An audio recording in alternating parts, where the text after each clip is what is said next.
Cricket के लिए मशहूर भारत में कई ऐसे क्रिकेटर्स हैं जो अपनी बेहतरीन परफॉर्मेंस और उपलब्धियों के कारण रिटायर होने के बाद भी याद किए जाते हैं। ऐसे खिलाड़ियों में से एक सौरव गांगुली हैं।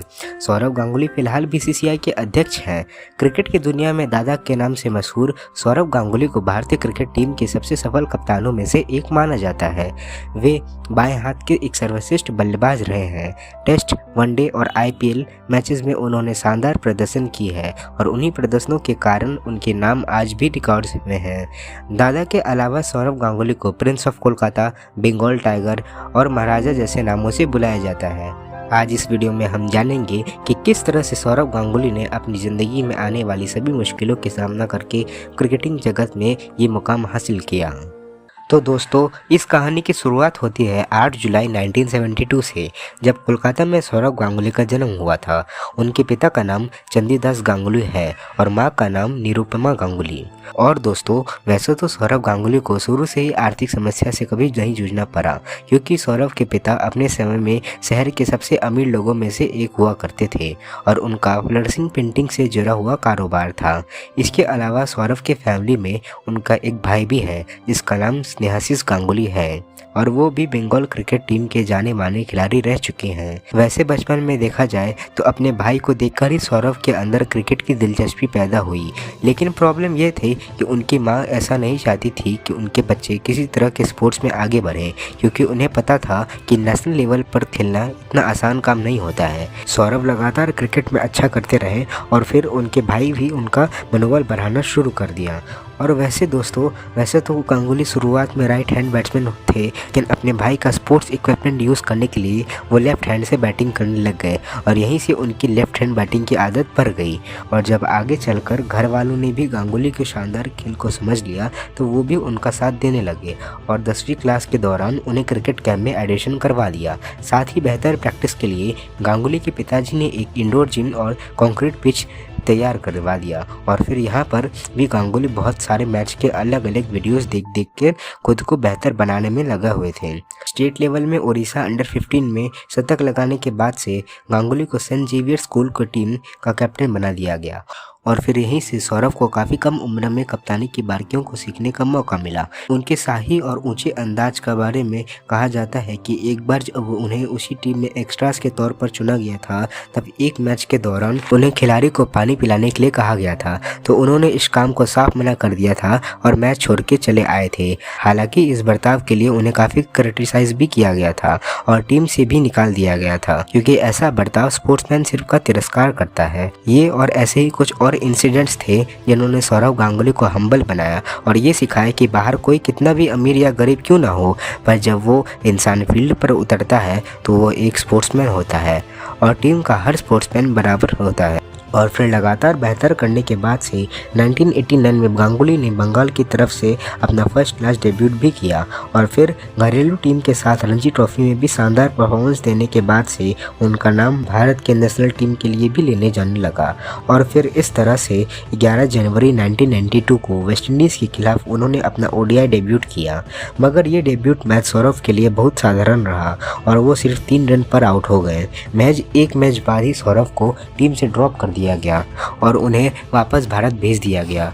टूर के बाद टीम मैनेजमेंट ने शिकायत की कि मैच के दौरान सौरव ड्रिंक्स लेके जाने से मना कर दिया था। इसके बाद मीडिया ने सौरव गांगुली को घमंडी कहा जाने लगा। हालांकि आगे चलकर ये आरोप गलत साबित हुआ, मगर ये 4 महीने सौरव के लिए एक बुरे सपने की तरह थे।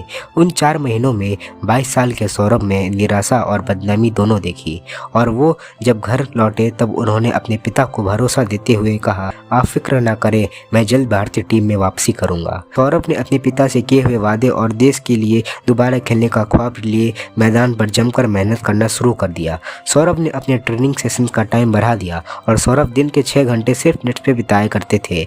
इस मेहनत और जिद के बाद सौरव ने 1993-94 और 1994-95 रणजी सत्र में अपने बल्ले से धूम मचा दी, जो सिलसिला उन्होंने अगले साल भी बनाए रखा और इस साल उन्होंने दुलीप ट्रॉफी में 171 रनों की यादगार पारी भी खेली, जिसके बाद सौरव को भूल चुके चयनकर्ताओं ने उन्हें फिर याद किया और फिर साल साल 1996 में इंग्लैंड जाने वाली टीम में शामिल किया।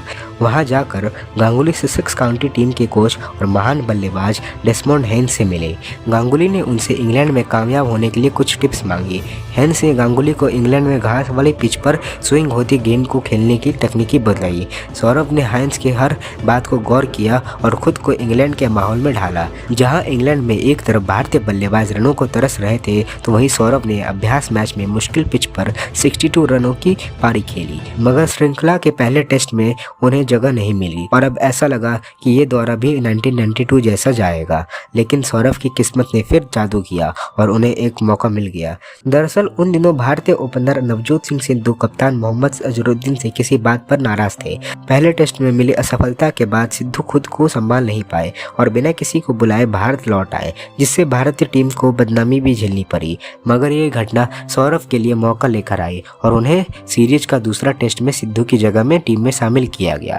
इस तरह मौकों का इंतजार में बैठे सौरभ का ऐतिहासिक लॉर्ड्स में 20 जून 1996 में टेस्ट डेब्यूट हुआ और अपने डेब्यूट मैच में ही उन्होंने इंग्लैंड के खिलाफ शानदार शतक जड़ा।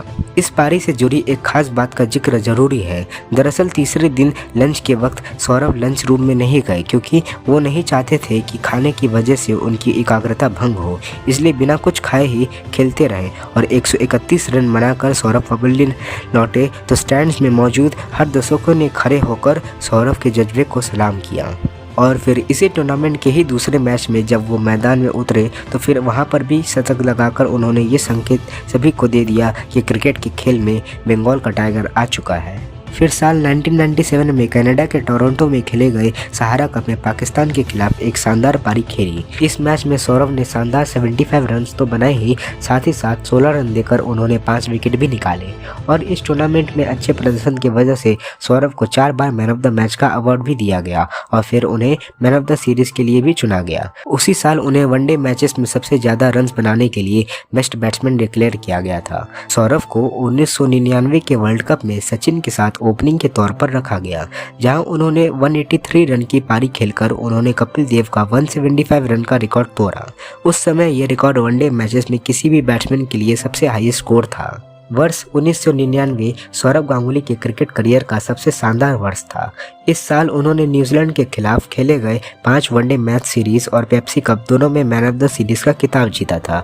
और फिर साल 2000 में जब टीम के कुछ खिलाड़ियों का नाम मैच फिक्सिंग में आया, तब गांगुली को टीम की कप्तानी सौंप दी गई। हालांकि ये दौर भारतीय टीम के नज़रियों से बहुत ही बुरा गुजर रहा था, लेकिन अपने शानदार कैप्टनसी में दादा ने टीम को एकजुट किया और हर मैच में जीत के मकसद के साथ उतरने लगे। और दोस्तों 2002 में लॉर्ड्स के मैदान पर जब इंडिया टीम ने नेटवेस्ट सीरीज में इंग्लैंड को हराया था, तब गांगुली ने लॉर्ड्स के बालकनी में अपना जर्सी उतार कर सेलिब्रेट किए और ये मोमेंट आज भी खेल प्रेमियों के लिए गोल्डन मोमेंट है।